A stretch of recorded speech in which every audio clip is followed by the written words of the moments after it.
So when we speak of settling the body, speech, and mind in their natural state, it's not a matter of simply relaxing or releasing stress. We relax every time we fall deep asleep. We're very relaxed. But the mind is also very dull. We're deep asleep. We don't even know we're sleeping.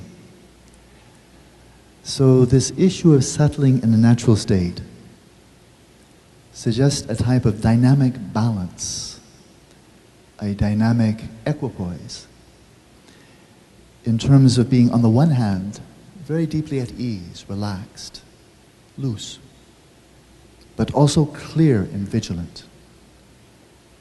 Mentally, it's a very energetic state of awareness. It's clear, it's sharp, it's ready for action, but it's also relaxed. It's that balance between the sense of ease, of relaxation, of softness, and the clarity, the sharpness, the energy of a mind that's ready to be put to work. Or even for the body itself, if one is practicing some form of athletics, you don't want to be tight. Whatever the athletic is, whatever the sport might be, it won't go so well if you're tight, right? You want to be loose, but not so loose that you can't do the task at hand. So I find this a very useful preliminary, not only for meditation, not only for giving a talk, listening to a talk. Frankly, I think this simple preparation, which can be much shorter, I laid it out in some detail, so that was something like 10 minutes. But once you get the hang of it, you can settle your body, speech, and mind in this kind of dynamic equilibrium in a matter of seconds. It doesn't need to be many minutes. Like riding a bicycle. When you're first learning, it takes some time not to fall off. But once you've learned how to ride a bicycle, you hop on and you ride, right? So, to prepare one's body and mind to do something very meaningful, settling body, speech, and mind in this natural state, relaxed and yet clear, vigilant, energetic. I think that would be a very good way to begin any classroom, whether in university level or even for kindergarten, for 5-year-olds. This is not complicated. This is not something small children can't do. They just need a bit of encouragement, a bit of, how do you say, training. So whether for education, how can we learn anything if we're tight, if we're anxious, uptight? How can we learn anything if the mind is not clear? If the mind is not focused? If to varying extent we're suffering from attention deficit hyperactivity disorder, ADHD. If you have attention deficit, how can you learn anything? You're not paying attention. But if you have attention hyperactivity, you're paying attention, but to all kinds of things.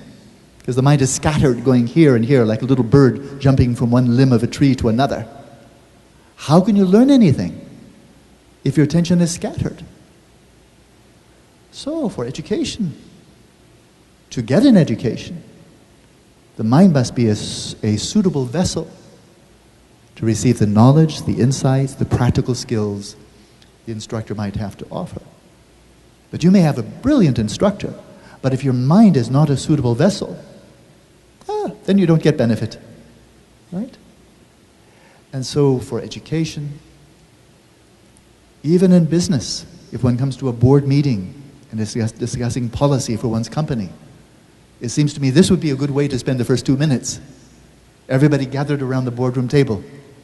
And first, before we jump into the task at hand, which will require intelligence and memory and creativity and discipline and insight, we need to get the job done. True, yes? Wouldn't the job be better done, more effectively done, if everybody at the boardroom table is beginning the formal meeting relaxed, still, composed, and clear, energetic, bright? So, for the mundane tasks of the world, of running businesses, of getting education, and then of course of mental health, a balanced mind is really the key. So that's how we begin. So, my dear friend, respected colleague Sinto has given me a number of questions here. I'm not sure how closely I will adhere to the questions, let alone the notes that I wrote. But they're certainly very meaningful questions. I think otherwise you wouldn't be here. Questions that we're already asking of ourselves. As a Buddhist practitioner, translator, teacher, I find that the teachings of the Buddha and the Buddhist tradition over the last 2,600 years, to a very large extent, the teachings are addressing concerns we already have. Certainly, ideas are raised, theories, hypotheses, perspectives are raised that we may never have thought of. Perhaps they weren't our concerns when we first entered. They come gradually. But the Buddha Dharma must come to meet us where we live and not ask us to go to the monastery first, where they live. Right? And so I'm assuming, since you are all here, you must already have some interest in how you may cultivate a greater version of yourself. Otherwise you came to the wrong lecture. Wrong time, wrong place. Right? I'm interested also. I know for myself, I'm a work in progress. I'm not a finished product. I'm not an arhat. I'm not Buddha. So a work in progress.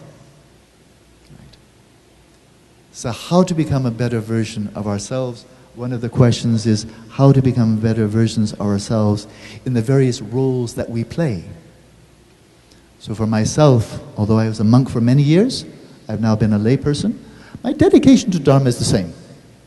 Dedication to Dharma is the same. But simply lifestyle somewhat different. But as I'm getting older, also the difference also is fading away somewhat. So not a whole lot of difference, but still, I have great respect for those who've taken monastic ordination. But my life over the last 25 years or so, 26 years, has been as a layperson, but again, I really have devoted as much as I possibly can, my life, to practicing Dharma. And we look at this question in the context of Dharma, of a better version of ourselves, in the various roles we play. So in my present context, I'm a grandfather, I'm a stepfather, I'm a husband, I'm a teacher, I'm a student, I'm a translator, a teacher, a writer, and so forth. I'm also a citizen, a taxpayer, and so forth. So we have many roles that we pick up and we put down. So when my grandson is with me, I'm arising in the mode, relational, relative to this one little boy, of grandfather. He calls me grandpa. Nobody else does. So I'm arising in that occasion relative to this little boy as grandfather. To only one person am I arising in the mode of being a husband. To some people I'm arising in the mode of being a teacher. To others I'm arising in the mode of being student, and so forth. So there are many roles that we take on through the course of our life, different stages of our lives. And the roles come and go. I can easily imagine no longer being a teacher. All I have to do is stop teaching. I'm no longer a teacher. It's finished, right? I can very easily imagine no longer writing, no longer being an author. Written many books, or I can easily imagine stopping. Then I'm so, okay, I used to be an author, but no longer an author, right? So roles come and they go. I used to be a monk, now no longer a monk. I'm now actively teaching, but I can imagine stop teaching and just spending my time in solitary practice, in retreat. I can easily imagine, quite happily imagine. So there are many roles that come and go. But then we can ask, in the midst of the roles that come and go, in the midst of different phases of our lives, in which we're active in one mode, maybe we shift jobs to another occupation, we shift to another place of working, of living, and so forth. We move from parent to grandparent, and so forth. Roles come and go. Without positing the notion of immutable ego, some abiding self, that it doesn't change through time. That, of course, is refuted in Buddhism. For lack of evidence. Where is the evidence of some ego that is somehow independent, autonomous, and unchanging? I think if you look very carefully, as is done in Buddhist meditation, in vipassana, or vipassana practice, insight practice, examining closely one's body, first-person perspective, experiencing the body from the inside, do you see anything static, anything that is unchanging? I have not found. Everything in a state of flux. Every aspect of the body, the brain, the heart, the internal organs, the flow of the blood, everything in a constant state of flux. And then likewise, if you really learn how to observe the mind, and it is a trained skill, some people are more gifted, some people less gifted, but we all have the ability to cultivate our observational faculty for observing the mind, knowing the mind. And once again you can ask, as you observe the emotions, desires, memories, a wide variety of mental processes arising and passing, do you find anything that is static, unchanging? The Buddhist conclusion that has been drawn many thousands of times over a couple of thousand years, all in a state of flux. So when we ask a better version of ourselves, we can look at the derivative question. I'd like to be a better teacher, or a better father, or a better citizen, a better director of a business, for example. But these roles come and go. I would like to ask a deeper question, or an underlying question. And that is, if you wish to cultivate a better version of yourself, why not ask a simple question? Why? What's your motivation? Why do you want to be a better version of yourself? What's wrong with you as you are right now? Isn't that good enough? Right? I find many aspects of human nature be very, very interesting. And one of the most interesting that I find has not been satisfactorily explained in terms of biology, evolution, and so forth, is that not only do we human beings want to be happy, clearly we do. We want to experience pleasure, not pain. But we experience that in common with all animals. Every sentient being. Not one wants to be suffering. Every single one wants to find some degree of pleasure, even if it's just physical pleasure. Maybe also mental happiness. We all want. So there's nothing distinctive, nothing unique about human beings in that regard. All sentient beings, as so often stated in Buddhism, we all want to be free of suffering, we all want to experience happiness. What I find, I don't know that it's unique, but it's quite distinctive about human beings. We not only want to be happy, we want to be happier. We want not only to have enough food, enough clothing, enough shelter, we want not only to have enough. Even when we have enough, we don't just fall asleep and then wake up and have enough again. When I was growing up, I had dogs. We had pet dogs. And I saw with my dogs, they're quite easily satisfied. You give them something to eat, you play with them, and then they take a nap. And then they wake up and they want to eat some more and play around some more. And then they take a nap. They're quite content to eat and play. It's good enough. For some human beings, that's good enough too. You work and then you play. And then you rest. You work and play and rest. Work and play. And then you get old and you die. For some people, that's enough. Okay. No problem. But not for everyone. Especially in a relatively affluent, very well-governed, very successful society and country like Singapore. And the others I visited also, doing really quite well, materially, financially. Quite well, quite a success, right? Still dissatisfaction. Even when you're successful, still some depression, some level of anxiety. Maybe not even sleeping so well. Not really content. So we want to be happy, but we want to be happier. We want to be better. So why does anyone here want to create a better version of ourselves? I would suggest it's because we want to be happier. Happier. Find greater fulfillment, greater meaning, greater satisfaction. So it's good. For me, ever since I left the university, when I was 20, so a long time ago, but I left the university with great dissatisfaction. I was a good student, I got good grades. University of California, very good university. But I found there was no satisfaction, even though really I was very fortunate. I had my own car, I had loving parents, I was doing well in school, it was a good university, everything good. So from outside you say, what do you have to be unsatisfied about? You're really fortunate. You won. You're doing great. You're going to have a successful career. Very little doubt. The only thing missing for me was I wasn't finding any meaning. I wanted something of greater fulfillment, something that would provide some inner joy, some inner satisfaction. Not everything outer, outer, outer. And I wasn't finding it in the university. I wasn't finding it in the religion in which I brought up. This is not a criticism of Christianity. It's simply saying for me in that phase of life, I look for it in the religion in which I was raised. I didn't find what I was seeking. I think what I was seeking was meditation. And that was not something that was taught in the form of Christianity in which I'd been raised. So I left. I discontinued my university education for many years, 14 years, in search of meaning. I think that's why you're here, in search of meaning. If you came here thinking, I'm going to make you a more successful businessman, you'll make more money, oh, you came to the wrong place. If you think you'll get greater sensual pleasure because of this lecture, I doubt it. Greater status, greater influence, greater, fame and so forth. Oh, I don't think I can help. Not much use, right? What provides a life with meaning? Why do we wish to be better versions of ourselves? I think it's meaning.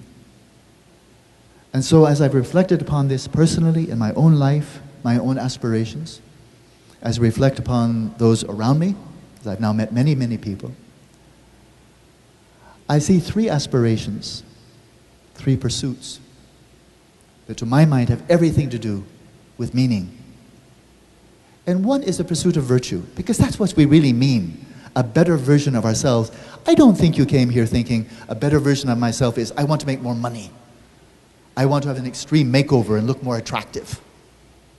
Or more power, more influence, more status. I don't think that's why you're here. Why would you come to a Buddhist monastery to learn that? You go to some other seminar, it'll be much more expensive. Right? Not that. To live a better life, to be a better person. And there are virtues, whether there are Christians here, are Buddhist, secular people, whether they're from any kind of worldview. There are many virtues that we all agree upon, whether religious or non-religious. We can give quite a long list. Greater patience, greater kindness, greater generosity, greater compassion, humility, and so forth.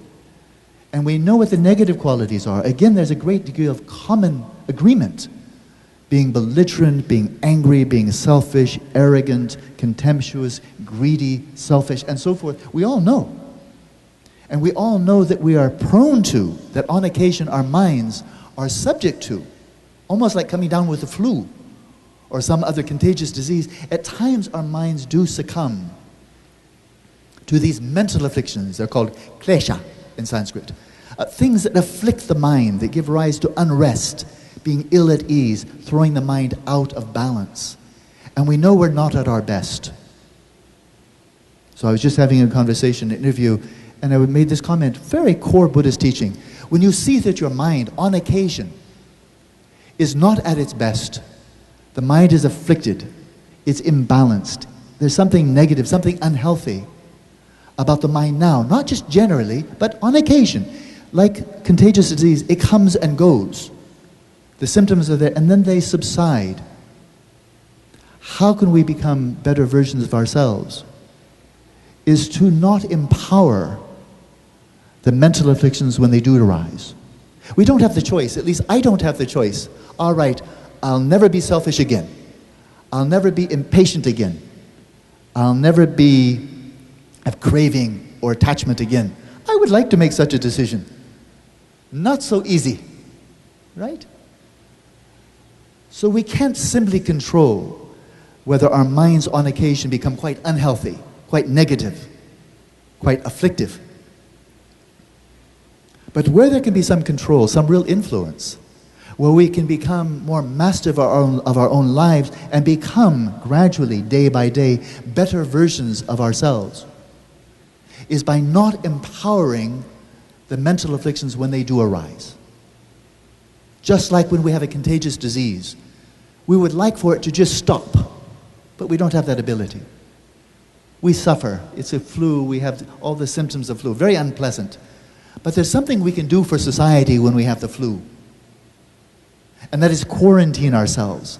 Do our best not to make our disease contagious. Right? Then you're a good sick person. You're keeping it to yourself. But of course, we don't only experience negative states of mind, unhealthy states of mind, afflictive states of mind. We also naturally, in the course of the day, of a week, of a month, and so forth, there are occasions when wholesome mental states of generosity, of kindness, of caring for other people, of patience, of mindfulness come up. Right? They come up. On those occasions, that's a time to really engage. That's the time when we can offer our best. That's the time when we can empower these wholesome mental states. So where does mindfulness come in? This is one of the questions. How can we become better versions of ourselves? Well, first of all, recognize when is the mind relatively healthy, when is the mind relatively unhealthy.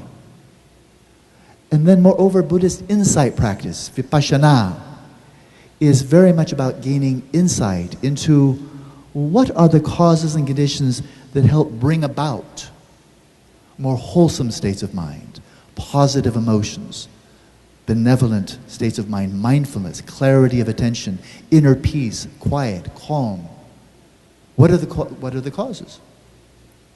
Well, this is where meditation really comes in. This word meditation, the Sanskrit is bhavana, which means to cultivate. So in the quiet of our own rooms, or that when you have a residential retreat center here, perhaps you can take a weekend or a week or even longer and have only one thing to do: cultivate your heart and mind. Metta bhavana, cultivating loving kindness toward yourself, loving kindness towards others, cultivating mindfulness, greater presence of mind, cultivating attention skills. And so a crucial element of this, of cultivating, creating better versions of ourselves, is recognizing what does that even mean? What are those occasions in which really wholesome qualities are coming forth that we would like to empower, to cultivate, to strengthen? And doing so through meditation, but also by acting. When it comes to loving kindness, one of the greatest virtues that we all accept, atheist or religious, Buddhist, Christian, Muslim, we all value loving kindness. We all know it's a virtue. Right? When it comes up, the Buddha said there are two ways of cultivating loving kindness. One is sitting quietly in meditation, in solitude, and practicing metta bhavana, the meditative cultivation of loving kindness. So I won't teach it right now. It's quite simple, not complicated. Children can also do, right? So this is one way of cultivating the mind through meditation. But the Buddha said there's another way of cultivating loving kindness. And that is acting with loving kindness. Expressing it, bringing it out to the world. That also cultivates one's own mind. So we cultivate the mind not only in solitude, not only in quiet, not only in meditation retreat, but the mind is cultivated through activity. So the Venerable Abbot spoke of socially engaged Buddhism. Socially engaged Buddhism is a way to directly be of benefit to the world around us, to other human beings, to animals, to the environment at large. Very important. But socially engaged Buddhism, by acting in benevolent ways, acting with wisdom, acting with mindfulness, is also a way of cultivating our own minds. And so as we're cultivating our own minds, then we are also poised, we're preparing ourselves to venture out into the world in a more positive, constructive, benevolent, wise, and compassionate way. So in this way, the barrier or the demarcation, the separation of meditating in solitude and practicing socially engaged Buddhism, the boundary between the two begins to fade out. Because as you're socially engaged, you're cultivating your mind. And as you're cultivating your mind, you're preparing yourself to be socially engaged. So I think I'd like to come to a close pretty quickly here, because I think what I'm looking forward to most is not hearing my own voice. I've heard it many times. But what I'm looking forward to is your own questions, your comments, the insights you might like to share. I'm looking forward to the dialogue. But I'll say this in terms of the core theme: better versions of ourselves. We can ask, but who are we prior to the various roles that we take on? The role of a parent, an employee, an employer, a husband, a wife, and so forth. We can approach this question from the outside in. We can take workshops, we can take seminars, we can get coaching on how to be a better boss, a better husband, a better father, better parent, and so forth. All good, no problem. But I think the Buddhist approach, simply another approach, is to work more from the inside out. And that it's prior to adopting a particular role, when we're sitting quietly in our own chambers,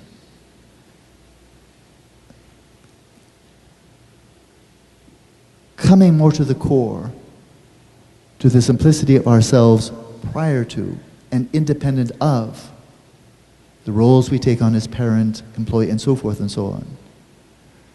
Cultivating the better version of ourselves from the inside out. How are you if you're sitting quietly in a room and there's no activity around you, no one to engage with, no one to respond to? You're simply sitting quietly. And it's just you, your body, your mind. How are you? How is the version of yourself when you're reduced to simplicity? When you're reduced to simply being present in the world? What's it like to be you, naked and alone?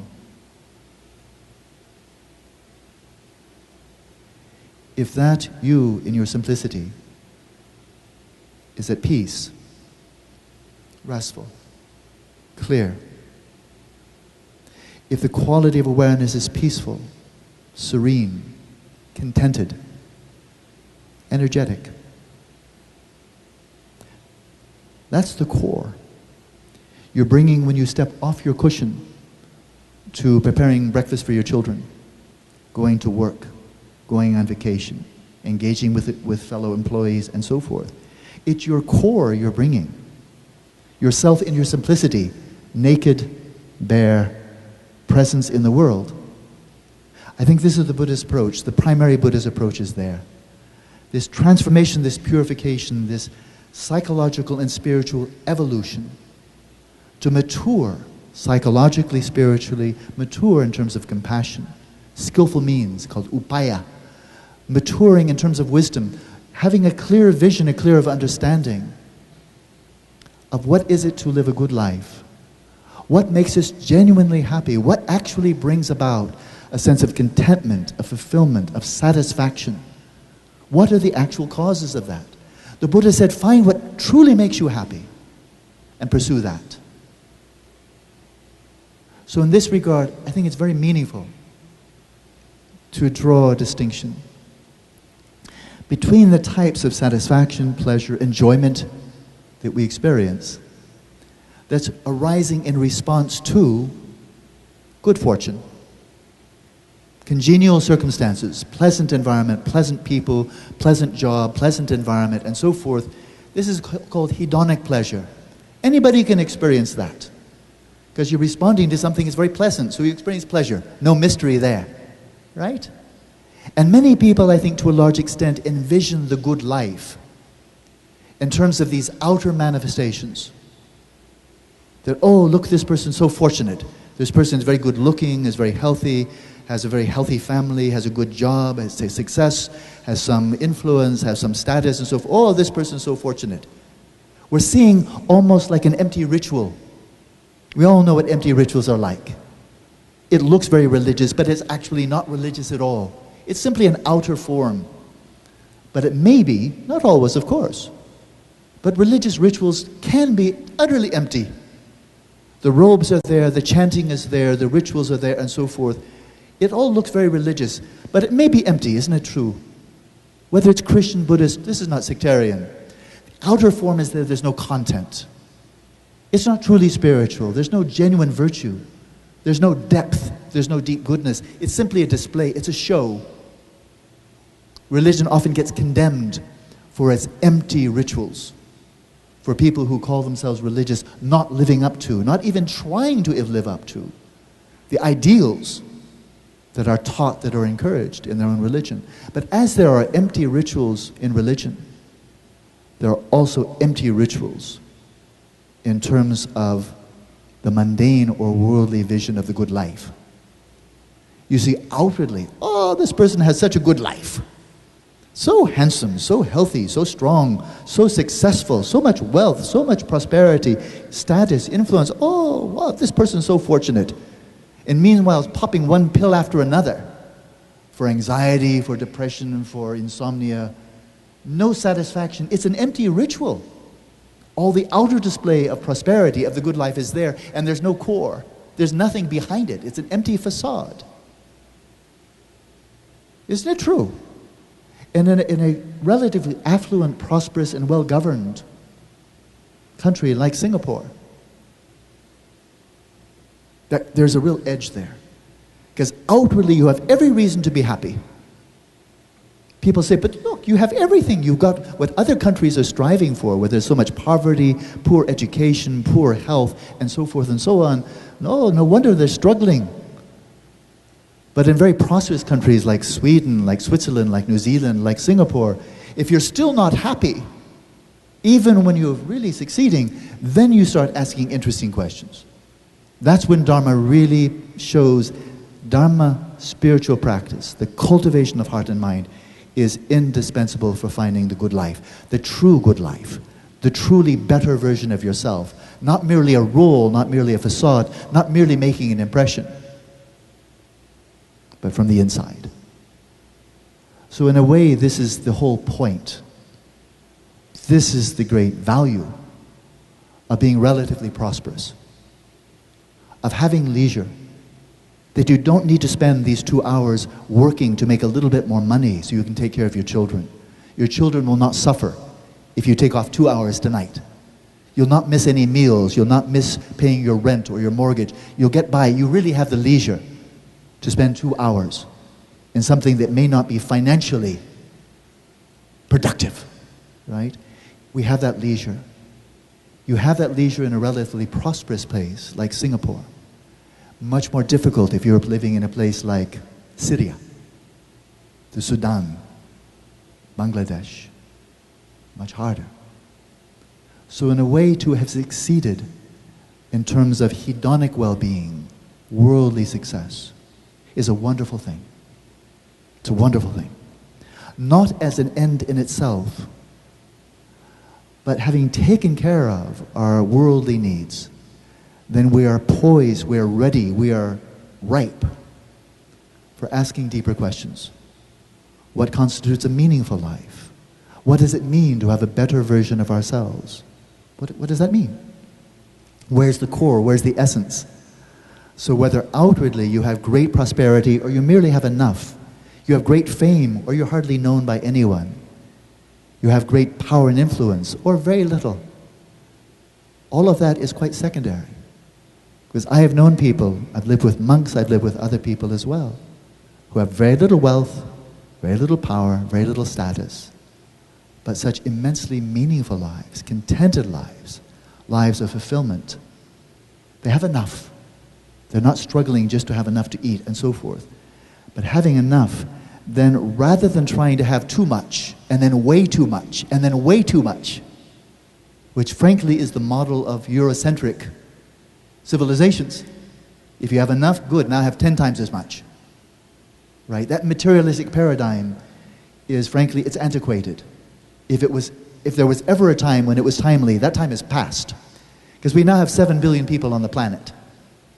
And if all of us, all 7 billion of us, each one of us wants to have too much, wants to have way more than we need, then the world is not large enough.